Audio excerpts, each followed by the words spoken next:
예. 기계안전공학 3주차 3차 시 강의를 시작하겠습니다. 앞에서 우리는 방호 장치를 위험 장소와 그리고 위험원에 대해서 크게 두 가지로 구분을 해봤고요. 그리고 위험원은 포집형이라고 그랬어요. 그리고 나머지는 위험 장소에 따라 방호 장치를 구분해 봤는데요. 그러면 첫 번째 격리형 방호 장치부터 살펴보도록 하겠습니다. 격리형은 말 그대로 작업자의 위험한 작업점과, 그렇죠? 이건 기계죠. 기계 작업점이죠. 그리고 그 작업자 근로자죠 사이에 접근되어서 일어날 수 있는 재해를 방지하기 위한 뭐예요? 차단벽이나 아니면 접근이 되지 않도록 망을 설치하는 거죠. 그렇죠? 그래서 이런 놈을 더 세분화시켜서 보면 완전 차단형이 있고요.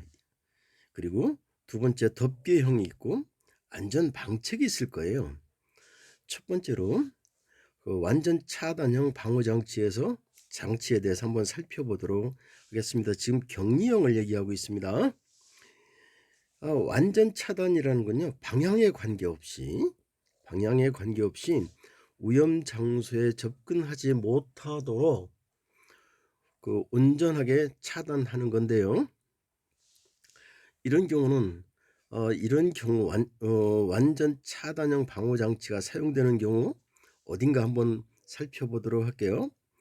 뭐 체인이 되었든 또는 벨트가 되었든 이렇게 동력 전달 장치에 이 완전 차단형은 많이 쓰여요. 여기 한번 그림을 보세요. 요 안에 구동부가 들어있죠. 이 구동부에는 외부 어느 쪽에서도 접근이 안 되죠. 물론 여기는 전부 다 뭐로 되어 있어요? 볼팅으로 되어 있어요. 그래야만이 뭐가 돼요? 유지, 보수, 접근, 점검이 가능하잖아요. 이런 건 점검할 수 있는 창이겠죠. 그 다음 이제 두 번째 요 덮개형 방호장치 한번 살펴보도록 하겠습니다. 얘는 그 작업점 있잖아요. 그 근로자가 작업하는데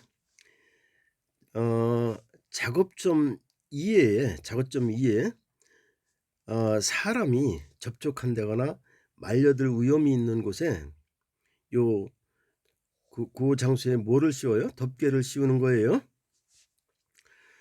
그래서 이 덮개는 주로 여기 좀 살펴보실 때 여기는 어디냐면 작업점 이외라고 그랬어요. 작업점 외에 사람이 접촉해서 말려들거나 다칠 위험에 있는 위험 장소, 여기를 이렇게 덮어 씌우는 거예요. 여기는 동력 전달 장치뿐만 아니라 어디에도 사용해요? 이 구동부, 그렇죠? 구동부나 위험점에도 사용을 해요. 근데 이 작업점에 얘를 씌워버리면 작업이 불가능하죠.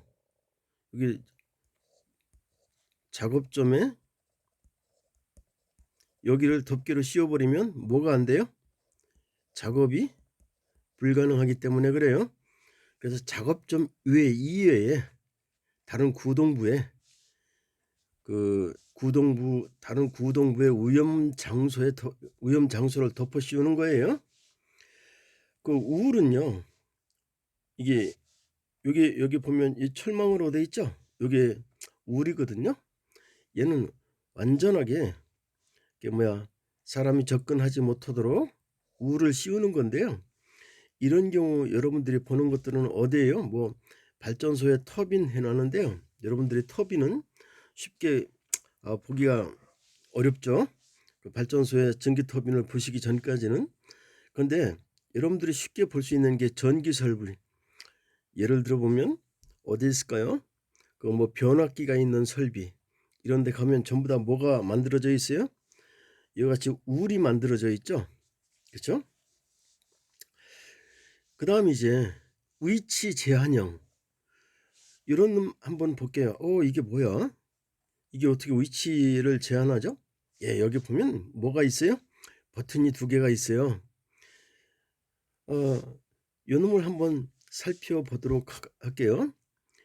작업자의 신체 부위가 어디에 위험한 게 밖에 있도록 의도적으로 기계를 조작하는 장치를 이 기계에서 일부분 떨어져 있는 곳에 설치를 해 놓은 거예요.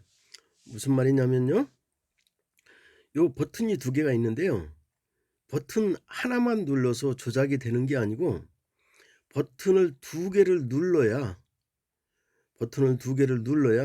작동이 되고요. 이 버튼 두 개에서 어느 하나라도 손이 떨어지면 얘가 정지가 되는 것들이에요. 근데 요 놈이 기계에 붙어 있는 놈이 아니라 기계로부터 얼마만큼요? 제한 위치까지 떨어져 있어요. 그래서 위치를 어떻게 한다고요? 제한한다고요. 그러면 그 이해가 됐어요? 이런 형태가 양수 조작식. 양쪽 손을 다 써야 된다는 얘기예요.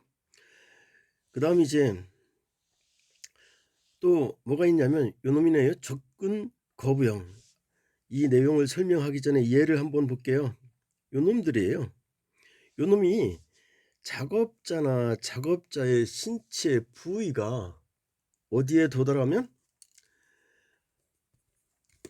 이 위험 한계로 접근하게 되면 요 기계의 동작 위치에 설치해 놓은 이 기계 장치가 접근하는 손이나 팔을 이 우연 접근 부분에서, 그러니까 이 위험 한계 부분이죠. 위험 한계 부분에서 밖으로 밀어내 버리는 거예요. 밀거나 당긴다고 그랬죠. 얘는 보니까 얘는 기계적인 방법으로 밀어내는 거죠. 그래서 보면 이거 손을 뭐 끌어 당긴다거나 아니면 얘는 어떻게 해요? 밀어낸다거나 이런 장치들이 많이 설치돼 있어요. 그다음 이제 얘는 반응이네요. 반응이라는 건 딱 무슨 생각이 들어요? 센서가 있어야 되겠죠. 이 작업자의 그 작업자의 신체 일부라도 어디에 들어오면, 위험 한계에 들어오면, 그렇죠? 위험 한계나 인접한 거리 여기 내에 들어오면 센서가 이를 감지해서 동작하던 기계를 어떻게 해줘요? 정지시켜줘야 되겠죠? 그죠? 아니면 뭐 스위치가 꺼지게 한다든가 이런 것들이 뭐가 있냐면 광전자식이에요. 여기 보면 여기에서 뭐를 쏘아요? 전자를 쏘는 거죠. 딱 감지를 한 다음에 감지를 해서 그놈이, 그러니까 말이 이상하네요. 신체 부위가 위험 한계 내로 들어오면 어떻게 해야 된다고요? 기계를 정지한다거나 아니면 스위치가 꺼져서 기계가 정지할 수 있도록 그렇게 만드는 건데요. 그거는 접촉형이 있고 접촉했을 때 얘처럼 비접촉형이 있을 거 아니에요. 감응을 해서 하는 것들이에요. 그 다음 이제 아까 이미 다 설명을 드렸는데요. 포집형은요. 위험원을 감싸는 거예요. 위험원. 지금 무슨 말씀이냐면 지금 요 앞에서 봤던 격리형이나 위치 제한이나 접근 거부나 아니면 접근 반응이나 이건 어느 위치? 위험 장소예요. 근데 포집형은요. 어디? 위험원을 포집하는 거예요. 그래서 요 포집형 방호장치는 위험 장소에 대한 게 아니고 뭐에 대한 거예요? 위험원에 대한 방호장치예요. 그 예로 든 게 이제 연삭기의 덮개 또는 우리가 목재를 가공할 때 톱밥이 튀는 것을 방지한다거나 톱밥 재료가 튀는 것 방지한다거나 아니면 목재의 옹이 같은 게 있어서 반작용력으로 어떻게 해요? 이게 반발한다거나 그런 것들이에요. 그런 것들을 여기에 더 자세하게 제가 해놨네요. 그 내용은 여기 재료가 튀어나오는 거예요. 아니면 반 이런 경우는 재료가 튀어나온다는 건 뭐 옹이가 있는 부분들은 어떻게 되겠어요? 인제 그 절삭을 할 때 요놈이 견고하니까 변형이 좀 심했다가 그 탄성 때문에 이게 돌출되겠죠? 이제 그런 것들, 그런 반작용이 있다거나 아니면 여하이 이 우리가 가공하는 과정에서 나오는 미립자들이 밖으로 튀어나오는 거를 방지하고자 걔들을 어떻게 해요? 포집을 하는 거예요. 그래서 포집형이라고 그래요. 자, 그다음에 이제 감지형, 요거는 좀 내용이 조금은 다른데요. 여기 방호장치를 구분할 때 이제 감지형이 있는데요. 이거는 언제냐면 우리가 압력 용기 한번 살펴볼게요. 이런 용기가 있어요. 이런 용기가 이렇게 설치가 돼 있으면요, 여기에 가스가 차 있거나 액체가 차 있거나 그럴 거예요. 여기에 무슨 압력이 있어요? 운전 압력이 있어요. 운전 압력 또는 운전 온도가 있을 거예요. 그쵸? 이게 그 설계 온도가 아니고 그 최대 사용 압력, 최대 사용 온도, 이런 것들이 있을 건데, 얘네들이 즉 이상 온도가 되면, 우리가 운전 온도를 벗어나면, 아니면 이상 압력이 되면, 운전 압력 범위를 벗어나면, 또는 부하가 크게 걸렸다거나 이럴 때, 즉 부하가 한계치를 초과하게 되면 이를 감지해서 어떻게 해요? 자동적으로 안전한 상태가 되도록 조정하거나 설비의 작동을 어떻게 한대요? 중지시킨대요. 무슨 얘기인가 하면 여기에는 뭐가 있겠어요? 이런 안전변이 있어요. 세이프티 밸브, 뭐 릴리프 밸브라고도 하죠. 세이프티 밸브, 얘네들이 있어서 여기 이제 압력만 가지고 설명을 해볼게요. 얘가 최대 허용 압력이 있어요. 이 시스템에서 최대 허용할 수 있는 압력 이상이 되면 얘가 자동으로 어떻게 해야 돼요? 열려요. 열려서 어떻게 해야 돼요? 다시 이놈을 이제 무해한 거는 밖으로 빼낼 수도 있지만, 그렇지 않은 경우는 다시 어디로? 이 탱크 속으로 넣든가 아니면 다시 어디 피드백을 시켜서 어딘가로 보내야 돼요. 이해하셨어요? 그렇게 해서 이놈이 항상 어디?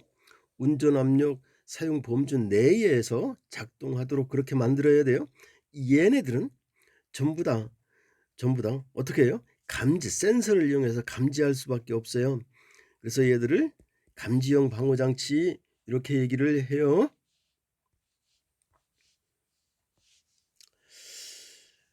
그 다음에 이제 우리는 이런 걸 한번 생각을 해보도록 할게요. 우리 법규에서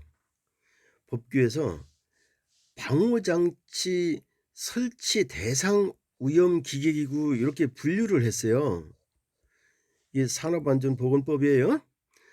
그래서 이 방호장치 설치 대상 위험 기계나 기구별로 뭐를 만들었냐면 어떤 방호장치가 되어야 있어야 된다라고 하는 거를 이렇게 법으로 정하고 있어요. 한 예를 좀 들어보도록 하겠습니다.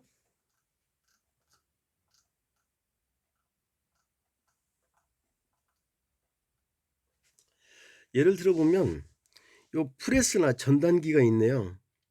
요 프레스나 전단기는 방호장치가 있어야 되는데요. 요 방호장치는 어디에 들어있겠어요?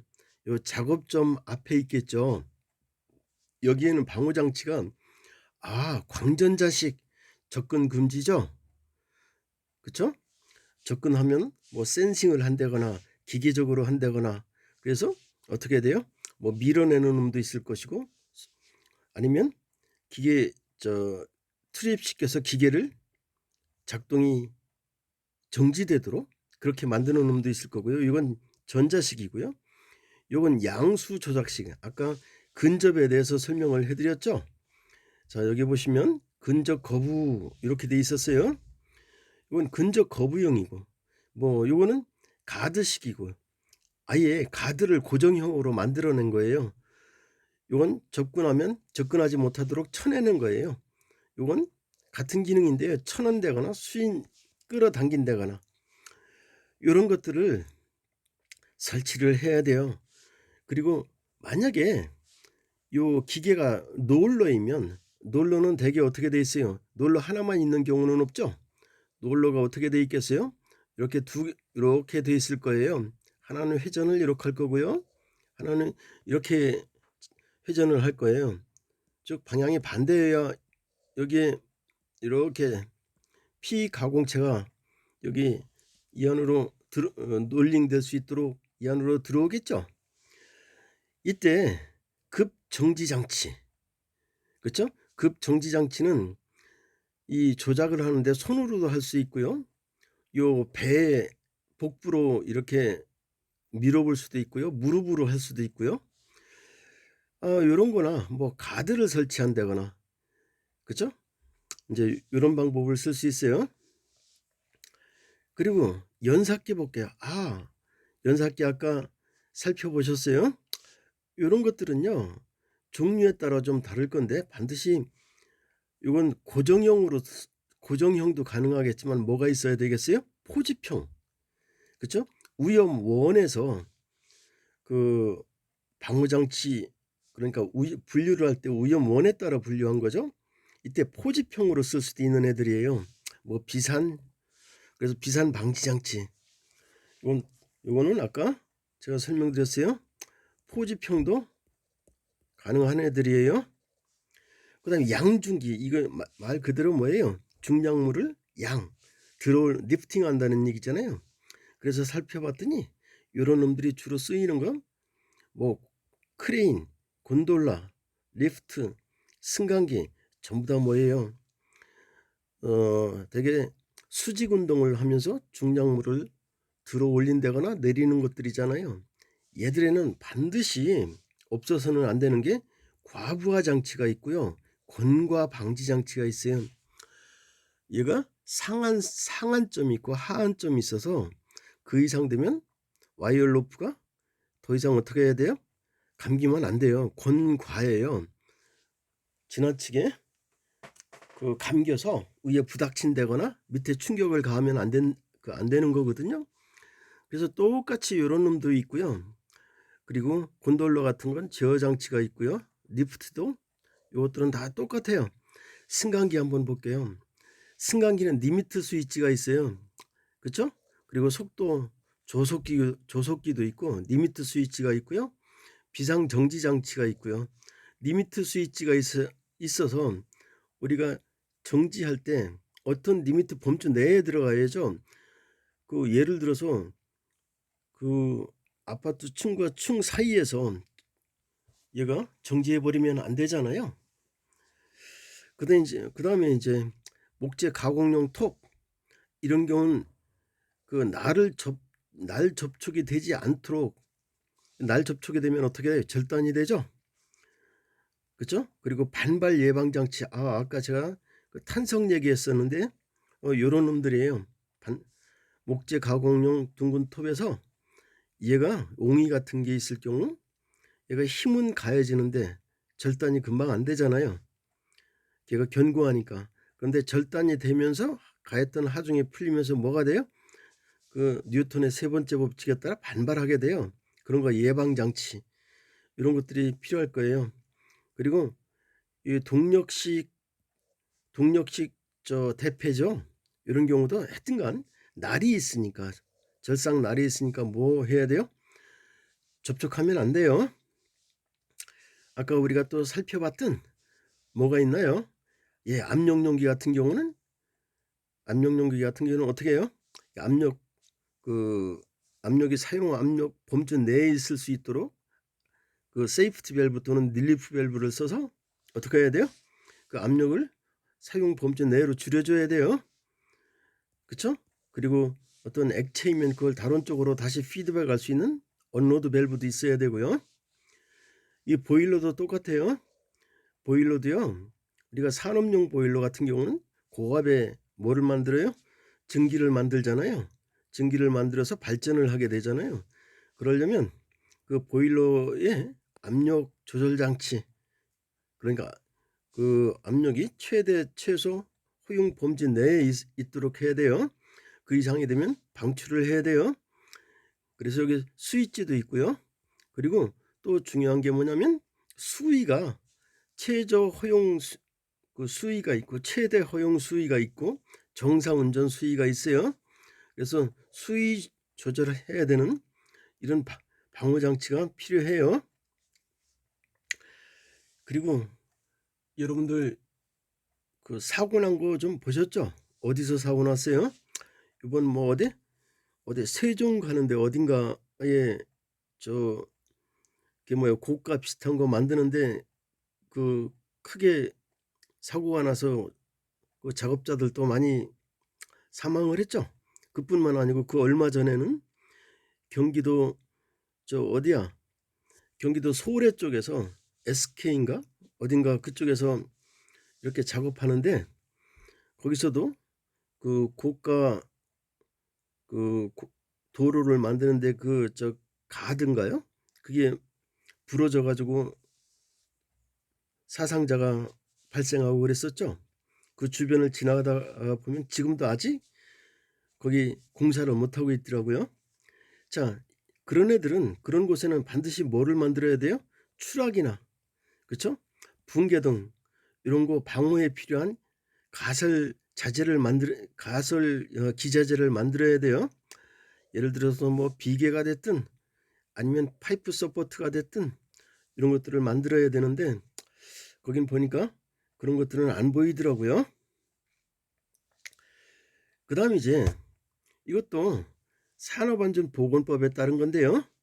여기 보니까 뭐가 있냐면 그 검사 종류별로 실시 대상이 있어요. 모든 걸 다 검사하는 건 아니잖아요.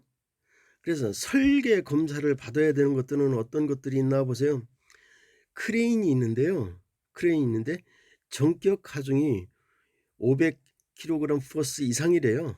또는 0.5톤 이상인 호이스트 또는 뭐 그 리프트, 이 압력 용기, 요 프레스, 얘네들은 반드시 뭐를 받아야 돼요?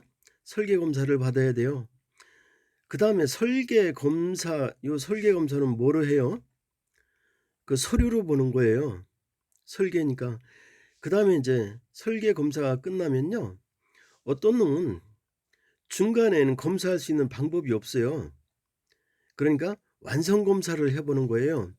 완제품이 만들어졌으면 실제로 검사를 해보는 거예요. 자, 요게 뭐 저 뭐죠? 크레인 같은 거 들어보면 되죠. 리프트 같은 것도. 그런데 그다음에 이제 완성 검사를 받아야 되는 거 이런 것들이 있고요. 그다음 완성 검사도 받아야 되고 출고 전에 실제 요놈이 성능이 우리가 설계 검사에서 한 대로 나오는 건지 확인해 봐야 될 거 아니에요? 뭐 그 호이스트, 을종 압력 용기, 그리고 여기 뭐 프레스 이런 것들은 전부 다 설계 검사를 받아야 될 거예요. 그다음에 이제 성능 검사, 제작 요건 출고 전이잖아요. 요건 검사를 보세요. 이 검사 종류별로니까 요건 출고 전이고요. 그다음에 이제 출고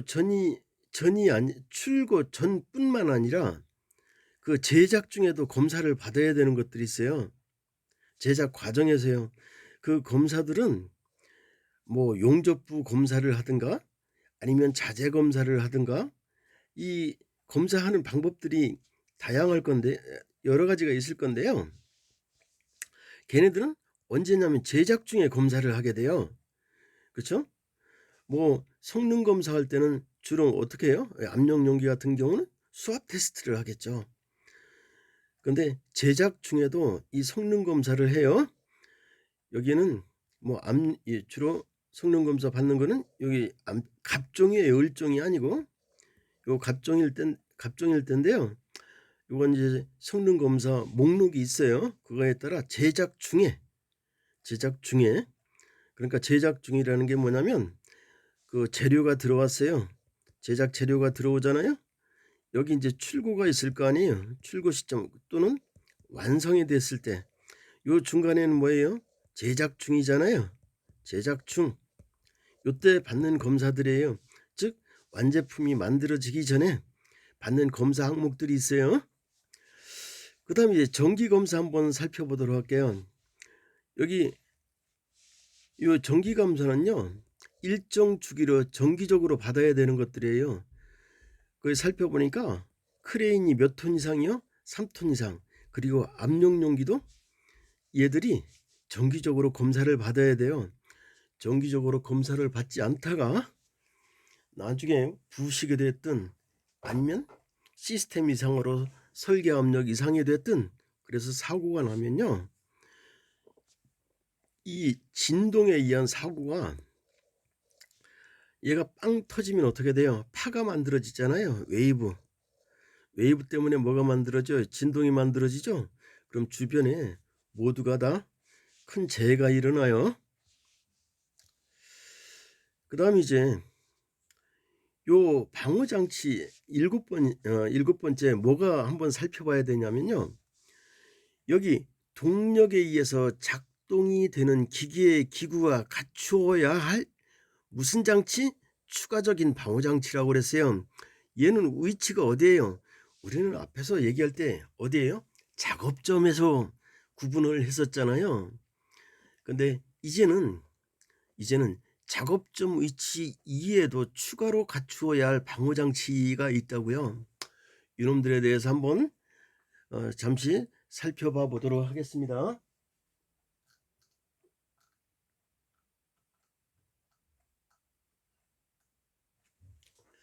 얘들을 보면요. 어떤 것들이 있냐면 자, 이 작동 부분상 구동하는 데죠. 구동하는 부분 어느 매에 어느 위치에 뭐 돌기 부분이 있으면 되겠어요, 안 되겠어요? 안 되잖아요. 돌기 부분이 있으면 그 위험 상태, 위험 요소가 뭐예요? 말림이 일어나잖아요. 그래서 그런 부분에는 돌기 부분 대표적으로 프렌지에 볼트가 있다든가 뭐 그런 부분 한번 생각해 볼 수 있죠. 이런 부분들은 반드시 뭐로? 덮개로 덮어놔야 돼요. 그리고 꼭 이해를 하실 때 요거와 연계시켜서 보셔야 돼요. 그 다음 이제 키가 있는 경우 이 키 같은 건 전부 다 뭐로 만들어야 돼요? 묻힘형으로 만들어야 돼요. 밖으로 튀어나지 않게. 그래서 그렇죠? 묻힘형으로 만들거나 아니면 뭐 얘네들 이런 거 같은 경우는 뭐를 반드시 씌워야 돼요? 예, 이렇게 해줘야 돼요. 덮개를 씌워줘야 돼요. 그리고 이음매 부분 있잖아요. 이음매 부분이 있는 경우 예를 들어서 이런 프렌지가 이렇게 프렌지가 있는데요. 이런 프렌지가 있다고 해보도록 할게요. 이런 데는 어떻게 해요? 볼팅으로 연결하잖아요. 뭐 커플링이 됐던 거나 커플링이 됐거나 이런 애들은요. 유지 보수를 하려면 얘를 어떻게 해야 돼요? 뭐를 해야 돼요? 분해를 해야 되잖아요. 그러니까 걔는 뭐를 쓰면 안 돼요? 고정된 놈을 쓰면 안 돼요. 이해가 됐나요? 즉 분해가 가능하도록 해야지 얘들을 고정이라는 건 뭐 용접을 한다거나 분해가 안 되도록 하면 안 돼요. 그리고 여하이 동력을 전달한다거나 속도 조절을 한다거나 이런 부분에는 여하이 동력 전달하는 부분에는 뭐가 있었냐면 뭐 덮개가 되었든 아니면 방호망이 되었든 이런 방호 장치를 꼭 설치를 해줘야 돼요. 예를 들어서 여기 볼게요. 원동기가 됐든 회전축이 됐든 치차, 풀리어, 플라이휠, 뭐 벨트 얘들은 전부 다 뭐예요? 동력을 전달하는 부분들이죠. 그렇죠? 그래서 얘들은 덮개를 씌운다거나 아니면 덮개를 씌우지 않으면 그 주변을 건너갈 수 있는 뭐 슬리브보다 울타리죠. 건널다리죠. 이런 것들을 반드시 설치를 해야 되는데요. 이런 스테어 건널다리를 설치할 때 이 건널다리는 항상 뭐를 설치해야 되냐면 이게 발판이에요. 발판이면 여기 핸드레일 있죠. 이 핸드레일 얘가 얼마 이상 돼야 된다고요? 90? 센티미터 이상 돼야 돼요. 보통 1.2m 정도로 설치를 해요. 근데 미니멈 90cm요. 여러분들이 한번 보세요. 손을 내려보세요. 손을 내렸을 때 이 발바닥에서부터 어디까지? 이 손이 잡히는 데까지 그 높이가 대략 1m에서 1m에서 1.5 1m 뭐 1.2m 이 정도 돼야 돼요. 그래서 이 높이가 정해진 거거든요. 그다음에 이제 회전기계 물림점. 요 물림점은 어디겠어요? 예, 작업점은 아니에요. 다른 회전기계에 물림점이 있을 거 아니에요. 여기 여러분들이 착각하시면 안 돼요. 이런 작업점이 아니라 얘 롤러를 구동시키려면 여기 뭐가 있겠어요? 여기 이렇게 또 베어링이 있겠죠. 베어링이 있고 요거 어디죠? 여기 축이 있을 거고 이런 부분들 기어 같은데 이런 데는 반드시 또 뭐를 만들어 줘야 돼요? 덮개를 좀 씌워 줘야 돼요. 그리고 여하이 동력으로 작동되는 것들은 반드시 있어야 되는 게 비상적으로 뭐 할 수 있어요? 동력을 차단할 수 있는 스위치나 아니면 클러치나 이런 것들이 있어야 돼요. 근데 요것들이 어디에 있어야 하는가 하면 작업 위치에 있어야 돼요. 작업 위치를 이동하면 안 되잖아요.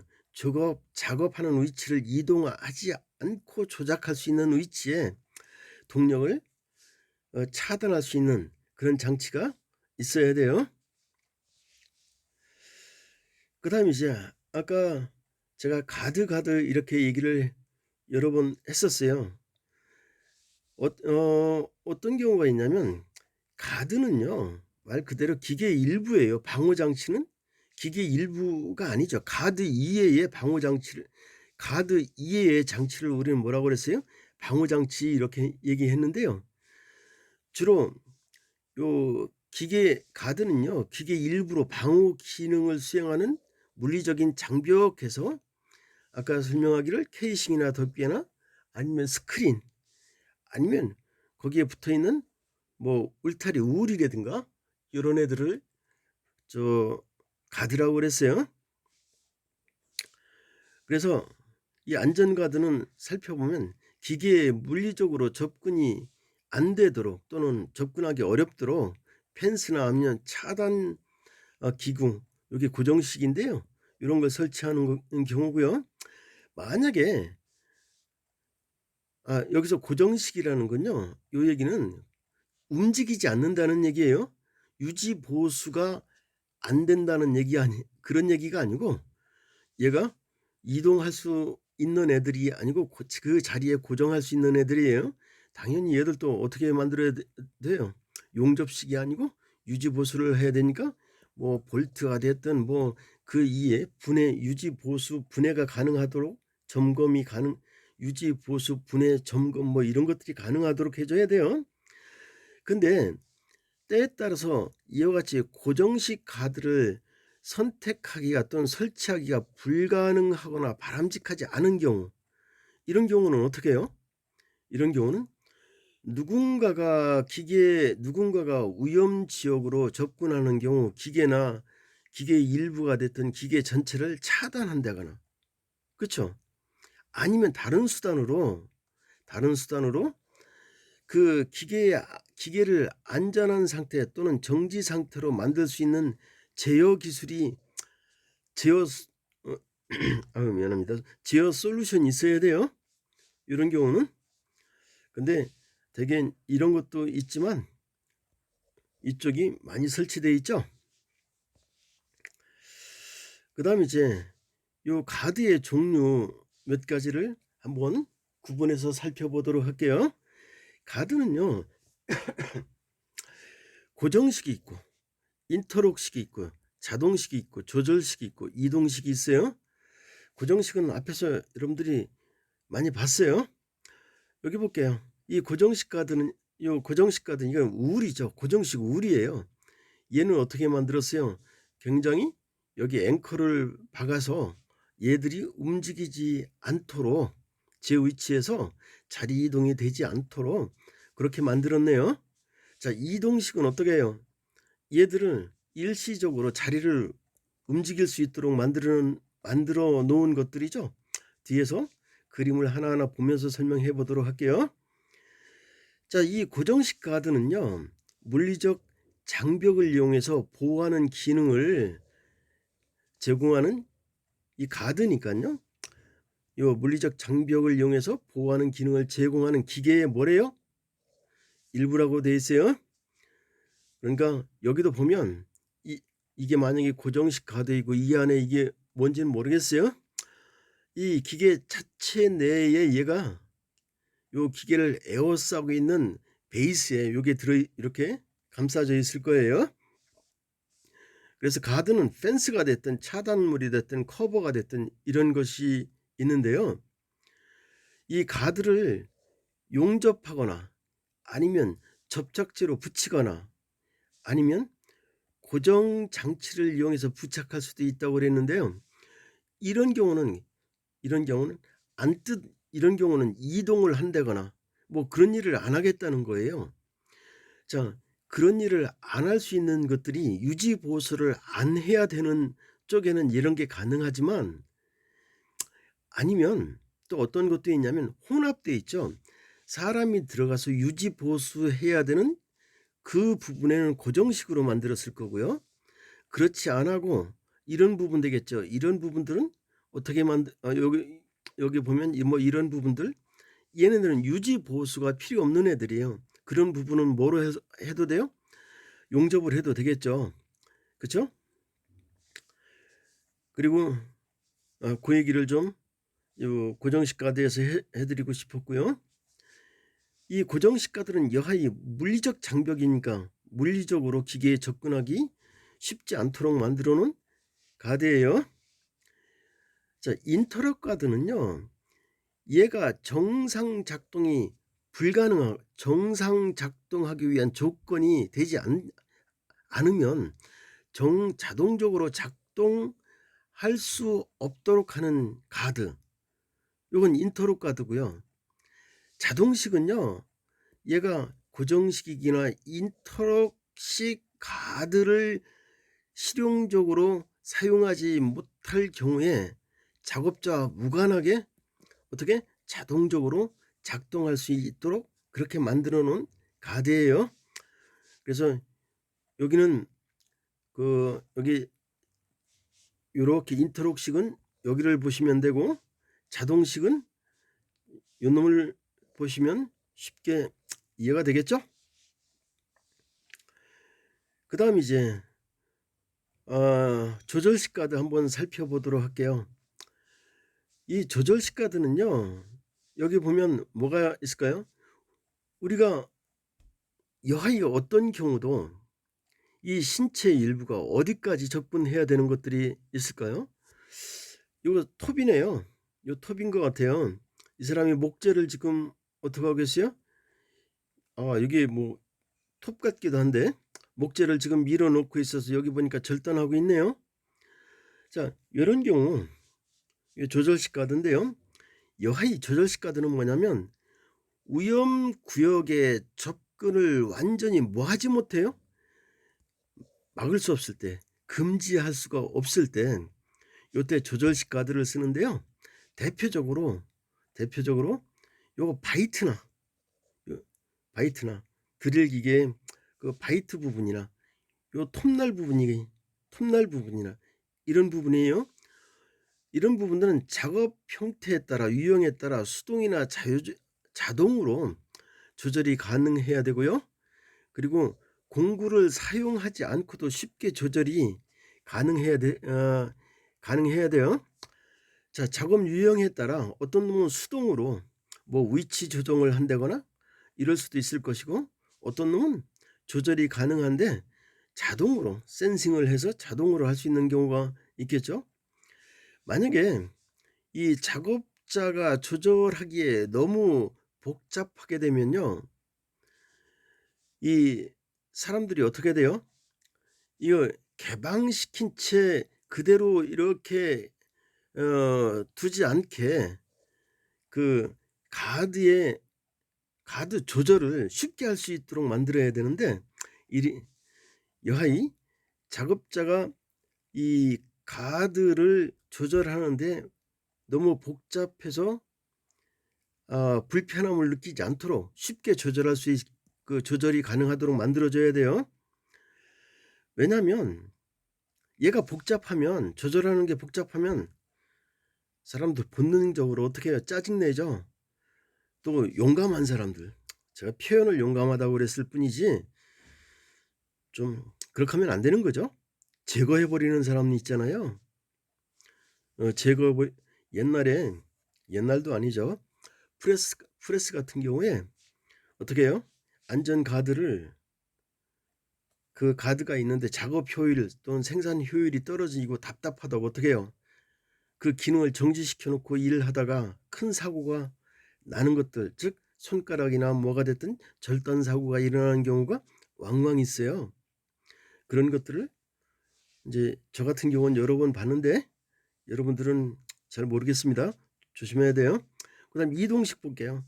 얘네들은 이동할 수 이게 이동식이에요. 이거 얘네들은 필요에 따라 위치 이동이 가능해야 되잖아요. 일반적으로 이동식은요 기계식으로 되어 있거나 아니면 이 프레임에 연결되어 있는데 고정 부품에 연결되어 있어요. 그런데 뭐로 연결되어 있냐면 얘는 쉽게 분해해서 이동을 해야 되니까 요런 놈으로 연결이 되어 있고요. 그리고 이동식 가드는요 쉽게 꼭 어떤 공구를 그 큰 공구를 쓰지 않아도 쉽게 물론 공구 안 쓰는 사람들은 없겠죠. 하지만 쉽게 그 공구를 쓸 수 있다거나 아니면 요런 경우 내가 열어야 되겠어요. 이거 공구를 써서 열려면 좋아하겠어요? 그렇지 않죠? 그럼 요런 것들은 어떻게 열 수 있어요? 여기 저 럭커가 있죠? 이런 것만 탁탁 해서 얘를 오픈하고 잠글 수 있죠? 이런 것들은 우리가 주변에서 많이 봐요.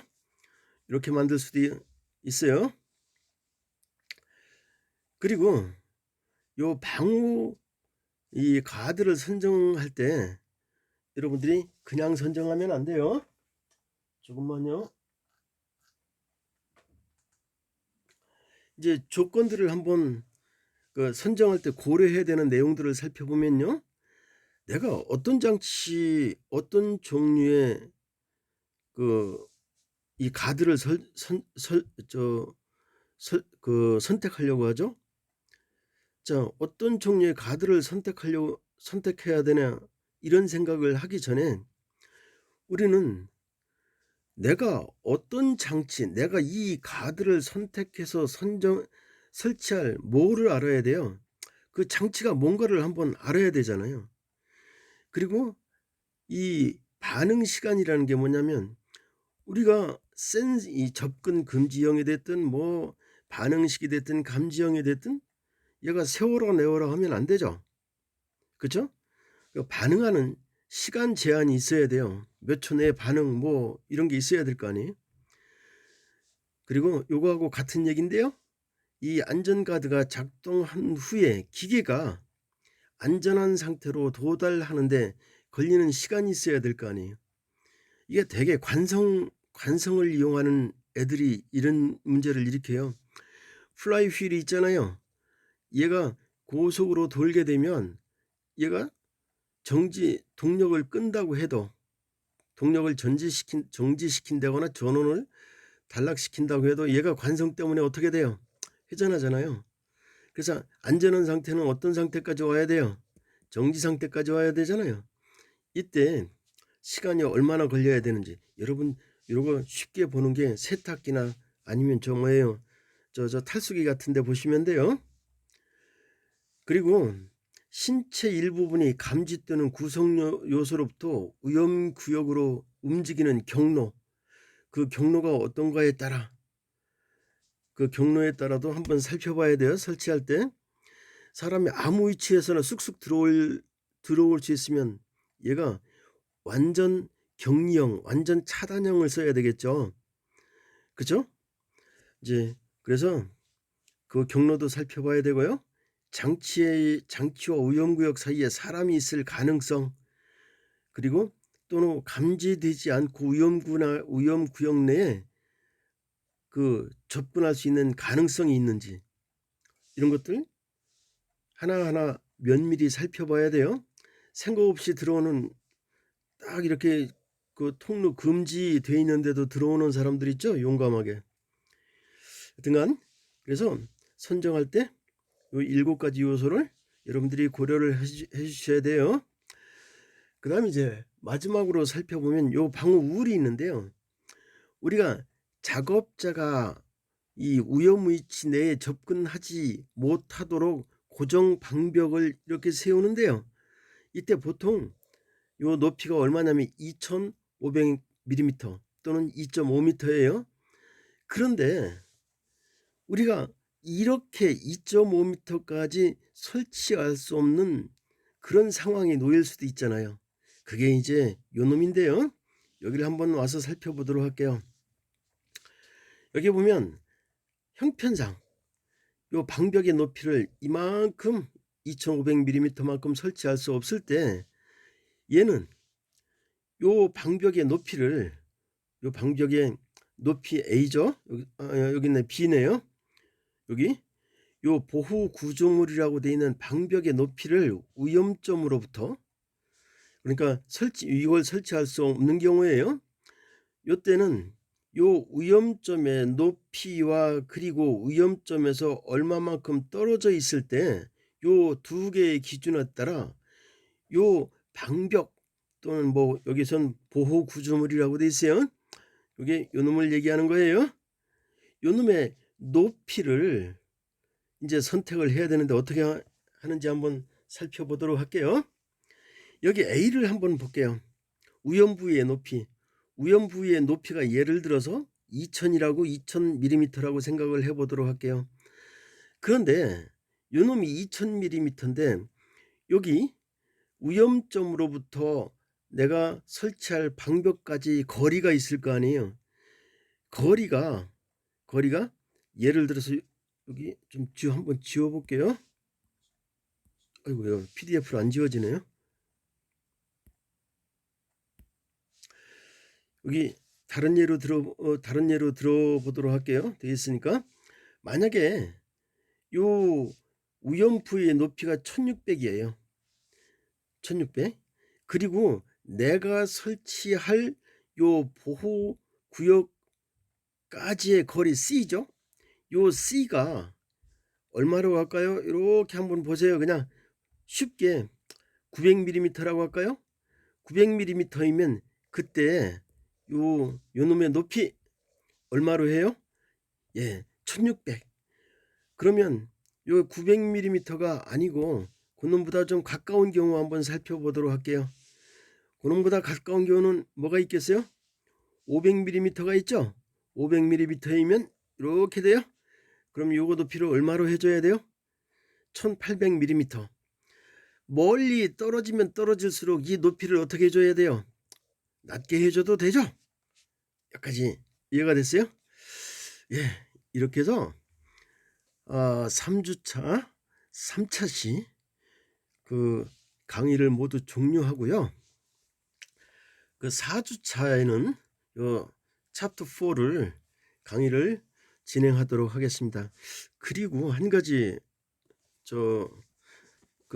학생들이 일부 궁금한 내용이 있었는 모양이던데, 제가 기계안전공학 이 강의 자료는요, 지금 올리는 이 강의 자료는 이번 주 토요일은 언제냐면 날짜가 언제가 될까요? 21일이 되겠네요. 22일인가요? 우리가 토요일 강의니까 22일 날 강의 자료를 제가 언제 올리고 있어요? 오늘 올리고 있는 거예요. 그러니까 이게 뭐 왜 일요일 날 올렸느냐 이렇게 하지 마세요. 제가 강의하는 날짜가 15일인데 16일 날 올렸다면 여러분들이 그런 얘기를 하셔도 되는데, 제가 15일자 여기 언제죠? 22일자 강의를 오늘 미리 일주일 정도 미리 올려드리는 거예요. 그래서 이 부분을 학생들이 수업의 주차하고 날짜 개념을 약간 혼동하지 않으셨을까? 예. 왜냐하면 그 과사무실에서 여러분들이 뭐 신청을 하잖아요. 요구를 하면 그 담당 교수님들한테 이게 연락이 다 가요. 그러니까 여러분들이 늦게 올리는 게 아니라 기계안전공학은 일주일 정도 일찍 올리는 것이다. 그렇게 인지를 좀 해주십시오. 자, 수고하셨습니다.